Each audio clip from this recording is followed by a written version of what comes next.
Mix by Dharmesh धमाका।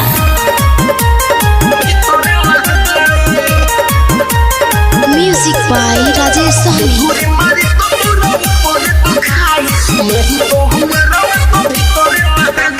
चढ़ली जवानी हमर भइल बा बमने ई हवा के लइकन में बाटे न दमने।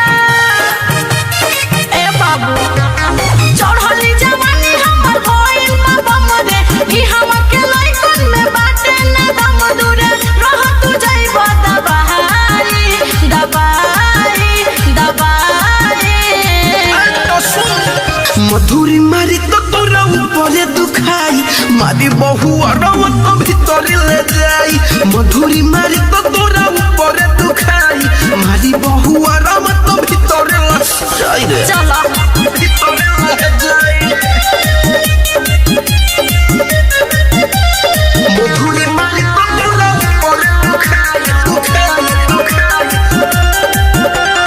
परसा के लइका सब भइल दीवाना देखी के हमर नीचे के खजाना। बोलथर में राजा दवा से बची के रही है मारी पकुआ तो कुछो न कही है। का कहला हम पुरुषोत्तमपुर के लइका सब भइल दीवाना देखी के हमर नीचे के खजाना। मैंने डरे बोलथर से बची के रही है मारी पकुआ तो कुछो न कही है। तो सुनो अरे पुलिस दरोगा के पीछे घुमाई बनी मचौले तबाही तबाही तबाही। सुन मधुरी मारी तो तोरा ऊपर दुखाई मारी बहु अरवत भीतर ले जाई।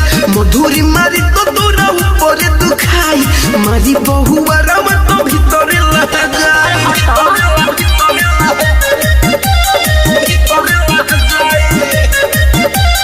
मधुरी मारी तो तोरा ऊपर दुखाई मारी बहु अरवत भीतर ले जाई। देहा नराही बुझो जनी काचा शिक्षा भेलाही के जाने बच्चा बच्चा। हमिया ई नरवा के लइबो न छोड़ी टिम की चरंगा देखी तो हर ढोड़ी।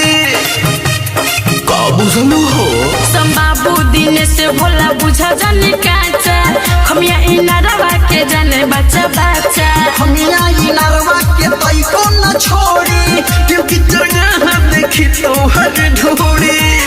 अच्छा माने राइटर छोटे लाल जीरो हो तो तूने माने छटकन तो हो से रोकाई रोकाई रोकाई।